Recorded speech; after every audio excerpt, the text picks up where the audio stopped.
ShareTreck. Good morning. It's around 10 o'clock in the morning here, 24th of January. And the VIX has spiked up further as suspected. And here is my rundown for today.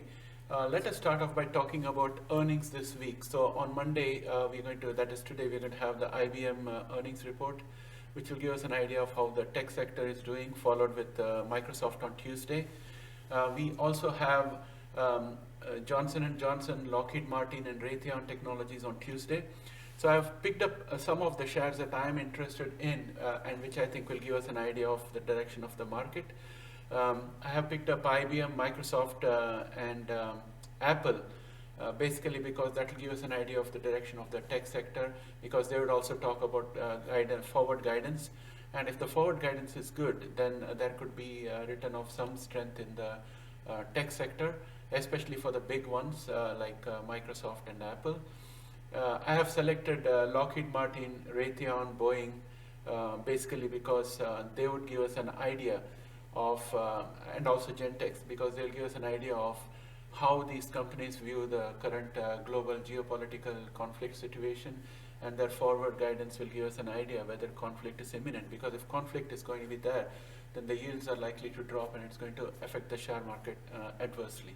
So if we look at overall this week, starting with IBM on Monday, Microsoft, J&J, Lockheed, and Raytheon on Tuesday, Tesla, Intel, Vertex, and Boeing on Wednesday. Tesla has already telegraphed what we should expect. It's going to be a blockbuster earnings, but it will be interesting to see what their future guidance is.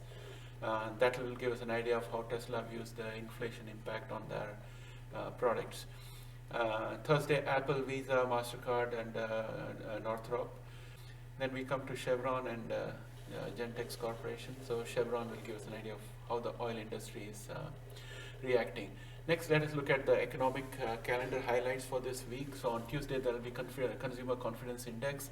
If the index shows strength, that would mean that the coast is clear for interest rate hikes. If it shows weakness, then it would make the interest rate hikes a bit tentative.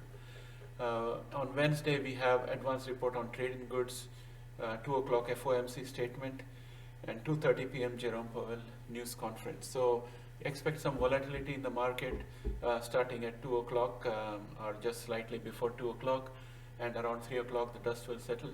And we are expecting some information from Jerome Powell, depending on how the market reacts to the 2 o'clock FOMC statement, how things get tempered. So it's going to be very interesting on Wednesday. Thursday, 8:30 a.m. it's the initial jobless claims, continuing jobless claims, and GDP, as well as core capital equipment. So everyone will be looking at the GDP very carefully to see how it looks, because as you know, our definition is 2 negative quarters of GDP is a recession. So the eyes are going to be focused on GDP to see how it turns out to be. And 8:30 a.m. month-to-month and year-to-year PCE inflation and core PCE inflation, real disposable income and real consumer spending. So if real disposable income and real consumer spending have increased and are looking good, that also portends well for increased interest rates. On Friday, we are going to have the University of Michigan Consumer Sentiment Index and 5-year inflation expectations also.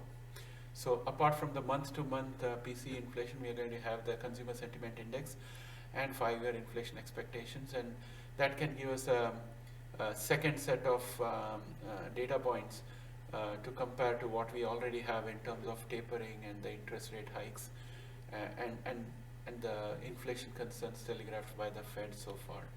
So this is what we can look forward to in terms of the economic calendar.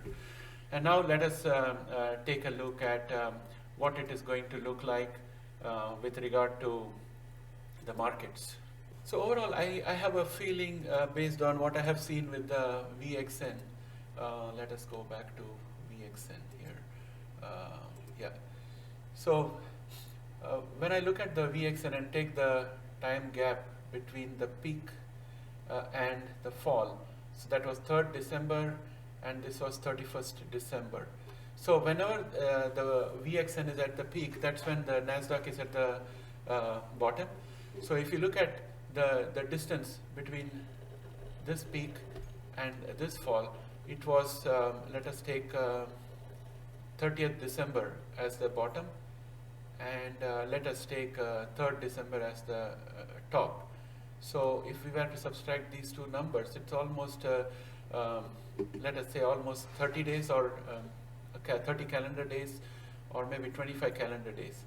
Now, if we were to use the same logic out here, assuming this is the top, then for us to come down, let us give it another 30 days. So we are looking at somewhere around February.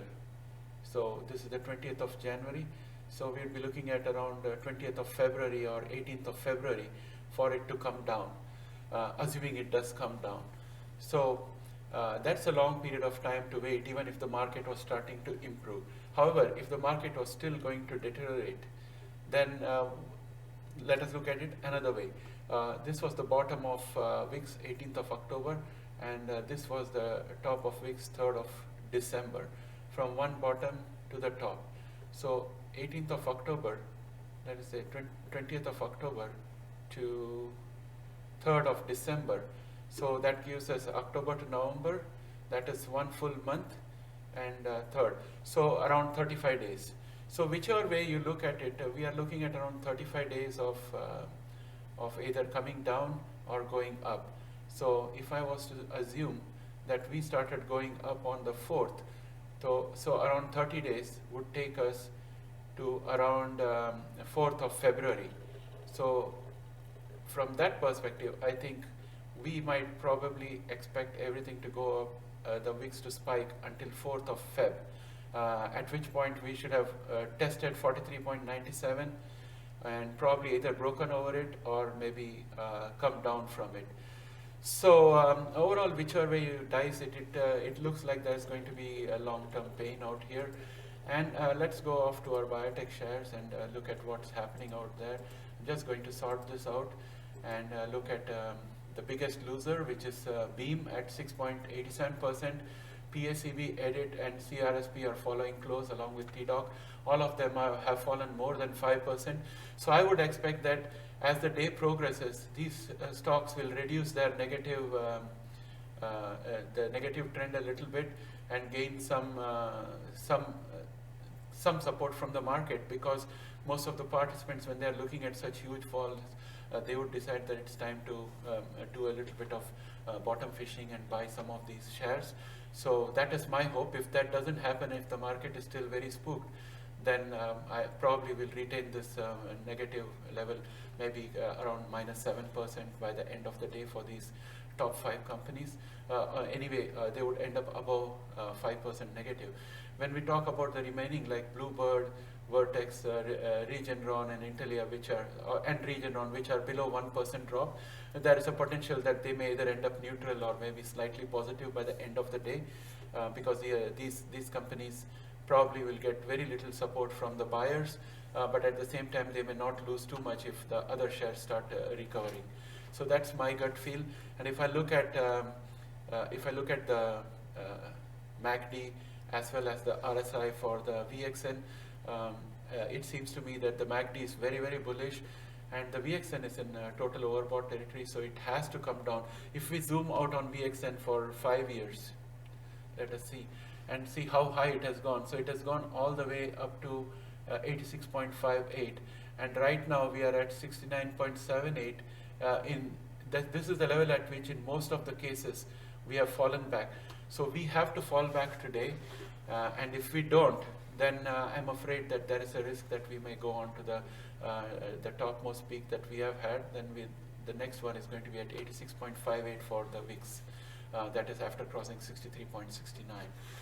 So everything is looking bad. I don't see any reason to actually look at the individual stocks here, because all these movements are going to be absolutely meaningless. They are driven by panic and fear, and we are not going to glean much. And especially if you look at stocks like Verve, which are almost very close to their bottom, how much more can they go? And then we look at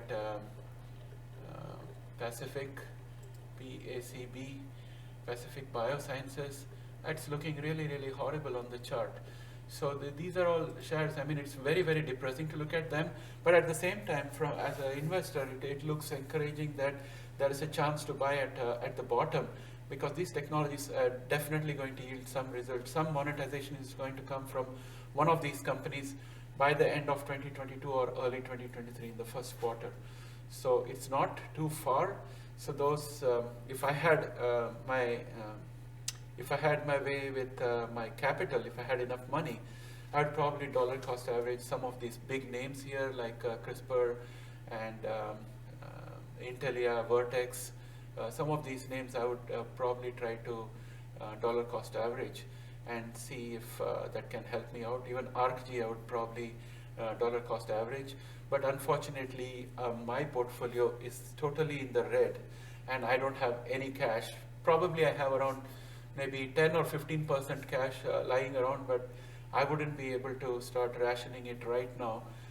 I would rather wait and look for an upward channel to develop, and once it starts going upward reliably for 2 or 3 days, I would probably start nibbling a little bit, especially on the really beaten down quality stocks. And in terms of my pick, most probably it would not be on the CRISPR segment except for ArcG. My pick would most probably be on the very established ones like Microsoft, Apple, and probably say Salesforce, those kind of companies, because they are most likely to come up faster, and the gains in them can then be bought back into the CRISPR sector and reinvested. So that's my strategy at this point of time, because if I want to accumulate capital to invest more in CRISPR, I don't think it's going to happen for me in the CRISPR space. I need more money generated elsewhere to bring in here and start dollar cost averaging. So that's where my head is at. And I hope all of you develop enough fortitude and hang in there, don't make any sudden movements, and we'll see what happens. Let us look at the earnings calendar coming out. Hopefully Microsoft and Apple are able to steer a positive direction. Even Tesla is going to come out with good news, but it's already baked into the market pricing of Tesla, which is right now, I think it's not doing very well. Let us look at it here. It's down $52 today, and it's at $891, which is as low as it has been in a long, long time. So things are not looking good in the market. Hang in there. That's all I can say. Please do put a like. I know it's very difficult to put a like on a video when it has got all bad news, but just please put a like on it so that we can be much more viewed and have more subscribers, and then get more people who can talk to us and give us information that can help us with our market research. So that's about it, my friends. Bye for now. Take care.